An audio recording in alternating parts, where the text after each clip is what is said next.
নমস্কার, আমি বাবু ঝলক। আবার চলে এলাম সিনেমা নিয়ে কিছু বলতে বা আপনাদের কাছে জানাতে। তবে আজকের কোনো ছবির কিন্তু রিভিউ নয়। আজকে বলবো ছবি নিয়ে, সিনেমা নিয়ে, মুভি নিয়ে। কি বলবো? আজকের বিষয়বস্তু হচ্ছে অনেক অভিনেতা অভিনেত্রীরা, অনেক প্রডিউসাররা, ফিল্ম মেকাররা তারা অভিযোগ আর বাঙালিরা সিনেমা হলে গিয়ে থিয়েটারে গিয়ে সিনেমা দেখছে না, তারা ঘরে বসে বসেই সিনেমা দেখতে চাইছে। কেনই বা হবে না? তার কারণ বহু বছর আগে কিছু বাংলার জনপ্রিয় অভিনেতা অভিনেত্রীরা বা বাংলার বুদ্ধিজীবী অভিনেতা অভিনেত্রীরা তারা বলেছিলেন রিমেক করা বন্ধ করো। রিমেক কিন্তু লং টার্ম সলিউশন নয় একটা ইন্ডাস্ট্রিকে বাঁচিয়ে রাখার জন্য। কিন্তু তখন বেশ কিছু প্রডিউসার ডিরেক্টররা একের পর এক রিমেক করে। তার মধ্যে বেশ কিছু রিমেক জনপ্রিয় ব্লকবাস্টার সুপারহিট হয়, কিন্তু বহু ছবিও মুখ থুবড়ে পড়ে যায়।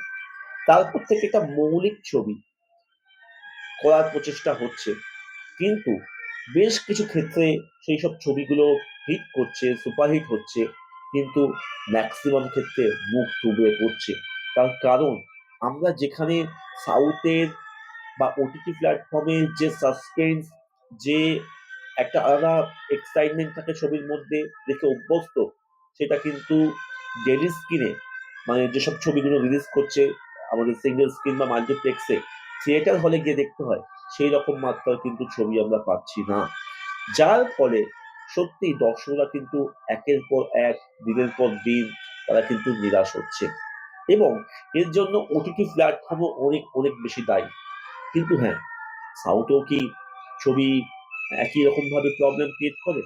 সাউথে তো অনেক সিঙ্গেল স্ক্রিন মাল্টিপ্লেক্সে ছবি রিলিজ হয়, তারা দেখে, কারণ তারা ছবি তৈরি করে, তারাও রিমেক করে, কিন্তু তাদের একটা অন্যরকম প্রাধান্য আছে ছবির প্রতি।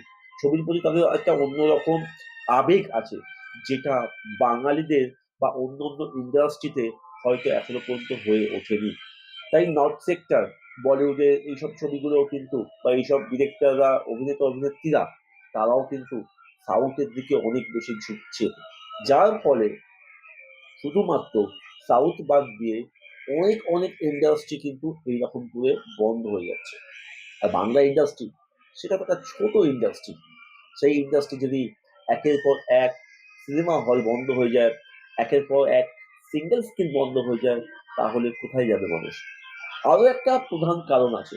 তার কারণ এখন কোনো মানুষ বা কোনো দর্শক সে যদি ভাবে আমি সিনেমা দেখতে যাব, কাউকে নিয়ে একা তো সিনেমা দেখা যায় না, কাউকে নিয়ে যাব, কমপক্ষে ১,০০০ টাকা খরচা আছে। সেইভাবে কিন্তু মানে যেভাবে খরচা বেড়েছে সেইভাবে কিন্তু আমাদের রাজ্যের বা আমাদের দেশের অর্থনৈতিক অবস্থা কিন্তু সব দিক থেকে বাড়েনি। আমি এটা অন্য বিষয় নিয়ে বলছি না, এটা সম্পূর্ণ একটা অন্য বিষয়। কিন্তু আমি বলছি ছবি দেখার জন্য, ছবিকে আরো অন্যরকম তৈরি করার জন্য প্রডিউসার, ডিরেক্টরদের কিন্তু অন্যরকম করণীয় আছে। সেটা কিন্তু একটু ভাবনা চিন্তা করে করতে পারে। যদি করে, আমার দৃঢ় বিশ্বাস আবারও কিন্তু বাংলা ছবির যে দর্শক, যে হাউসফুল, যে হাততালি আবারও কিন্তু পড়বে। এবং প্রসেনজিৎ চট্টোপাধ্যায় একটা কথা বারে বারে বলে থাকেন যে আমাদের সময় যখন ছবি হতো তখন চেয়ার ভাঙতো, সিটি পড়তো, পয়সা উঠতো, হ্যাঁ, এবং বিভিন্ন হলের মালিকরা তাদেরকে রীতিমতো ফোন করতো। এখন নাকি সেই ফোন বন্ধ হয়ে গেছে।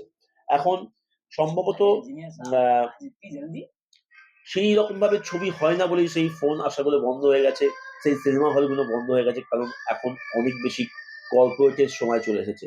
তাই বাঙালিয়ানা ব্যাপারটা কোথাও যেন দিনের পর দিন হারিয়ে যাচ্ছে। তাই আমি বলবো দর্শকের দর্শকরা তো সবসময় ছবি দেখছে নানা রকম দিক থেকে, কিন্তু তার সঙ্গে সঙ্গে অবশ্যই প্রডিউসার, ফিল্ম মেকার এবং প্রোডাকশন হাউসগুলোকে এই বিষয়ে অনেক বেশি সচেতন হওয়া উচিত। ভালো থাকবেন, সিনেমা দেখুন, সিনেমা দেখবেন। আবারও আসবো অন্য কোনো সিনেমা নিয়ে আপনাদের সামনে। আমি বাবু ঝলক। নমস্কার।